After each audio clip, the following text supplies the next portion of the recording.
नमस्कार, मी soft skill trainer Saurav आणि आपण पाहतोय द सेल्फ डेव्हलपमेंट कोच. आपण व्हिडिओ पाहतोय अपीअरन्स आणि आजच्या व्हिडिओमध्ये आपण पाहणार आहोत ट्रॅडिशनल अपीअरन्स म्हणजेच पारंपरिक कपडे. मागच्या व्हिडिओमध्ये आपण पाहिलेले आहेत पारंपरिक कपडे कुठल्या सणांना आणि आपल्या संस्कृतीनुसार कसे घालायचे.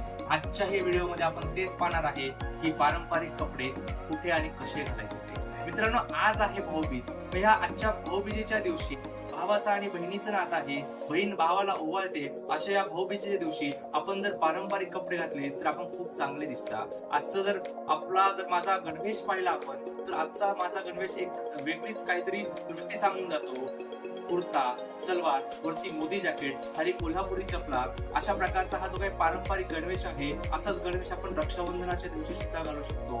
आज आहे भाऊबीज. ह्या भाऊबीजेच्या सर्वांना खूप खूप शुभेच्छा. आणि असेच काही नवीन गणवेश आणि लेवल 1 चा गणवेश पाहण्यासाठी आपल्या द सेल्फ डेव्हलपमेंट कोच या पेजला फॉलो करा आणि या व्हिडिओला लाईक करा, कमेंट करा, शेअर करा. धन्यवाद.